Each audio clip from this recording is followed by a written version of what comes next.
ایک گستاخ نے کہا آقا کے والدین ایمان والے نہیں، الیاذ باللہ.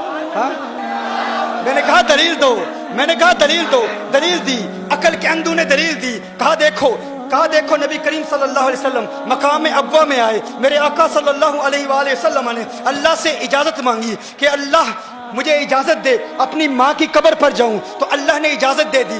آقا نے دعائے مغفرت کی، دعائے مغفرت کرنا چاہی، اللہ نے منع کر دیا. کہا محبوب ماں کے لیے دعائے مغفرت نہ کرنا، تو یہ دلیل ہے چونکہ اللہ نے منع کیا. کہا حدیث صحیح ہے، میں نے کہا صحیح ہے. کہا اللہ نے منع کیا کہ نہیں، میں نے کہا منع کیا. کہا جب اللہ نے منع کیا کہ ماں کے لیے دعائے مغفرت نہ کرو، تو پتہ چلا دعائے مغفرت نہ کرنا اور دعائے مغفرت کی اجازت نہ دینا اس بات کی دلیل ہے وہ ایمان والی نہیں تھی. میں نے کہا ایمان والی نہیں تھی، نام کیا ہے؟ آمنہ ہے. ارے آمنہ تو ہوتی ہی ایمان والی ہے. آمنہ نام ہے اور ایمان والی نہیں ہے. ہاں آمنہ نام ہے، آمنہ نام ہے. میں نے کہا بتاؤ. اب میں اس کی گرامیٹیکل ریزنز پر بات نہیں کرتا. میں نے کہا تم دلیل دیتے ہو کہ صحیح دلیل ہے، صحیح حدیث ہے کہ اللہ نے اجازت نہیں دی. میں نے کہا قرآن میں اللہ ارشاد فرماتا ہے لا تقم علی قبرہ.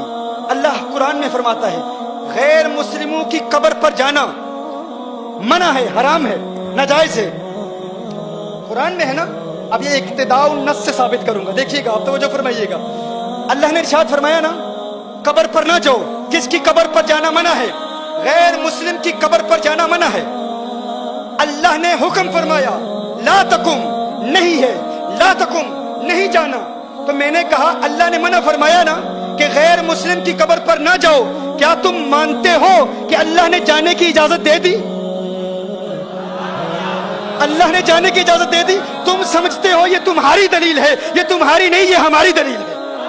یہ کس کی دلیل ہے؟ یہ ہماری دلیل ہے.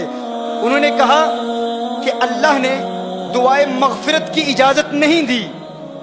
تو دعائے مغفرت کی اجازت اس لیے نہیں دی کہ الیاذ باللہ سیدہ مومنہ نہیں تھی. تو میں نے کہا کیا قبر پر جانے کی اجازت دی کہ نہیں؟ کہا دی. تو میں نے کہا قرآن کہتا ہے کافر کی قبر پر نہ جاؤ، تو قبر پر جانے کی اجازت دے دی. یہی اس بات کی دلیل ہے کہ وہ مومنہ ہے. یہی اس بات کی دلیل ہے وہ مومنہ ہے. کہا پھر دعائے مغفرت کی اجازت کیوں نہیں دی؟ یہ کیوں فرمایا کہ مغفرت کی دعا نہ کرو؟ تو اس کا جواب سماعت فرما لیں. مغفرت کی دعا کس کے لیے کی جاتی ہے؟ بخشے ہوں کے لیے بخشش کی دعائیں نہیں کی جاتی. بخشے ہوں کے لیے بخشش کی دعا نہیں کی جاتی.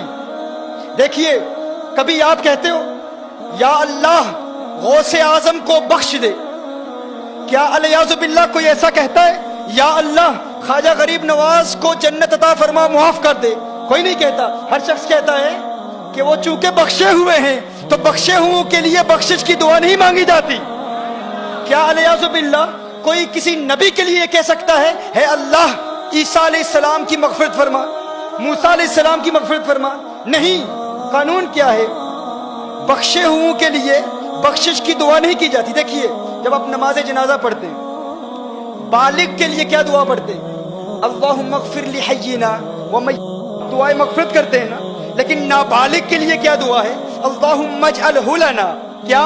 فرطا وجعلہ لنا.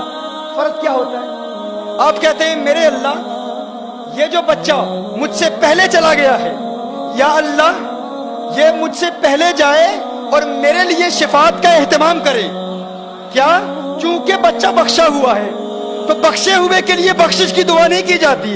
بخشے ہوئے کے لیے کہا جاتا ہے یا اللہ یہ مجھ سے پہلے جا رہا ہے، آخرت میں میرے لیے شفاعت کا اہتمام کرے، میری بخشش کا وسیلہ بنے. تو کہا تم کہتے ہو کہ حضور نے اپنی ماں کے لیے مغفرت کی دعا نہیں مانگی، اللہ نے اجازت نہیں دی. ارے اس بات پر غور کرو، مغفرت کی دعا اس کے لیے مانگی جاتی ہے جس کے لیے مغفرت نہ ہونے کا امکان ہو. ارے وہ تو پہلے سے ہی بخشی ہوئی ہے، ان کے لیے یہ دعا نہیں کی جاتی کہ ماں کے لیے مغفرت کی دعا مانگو. میں کہتا ہوں یونس علیہ السلام ایک مچھلی کے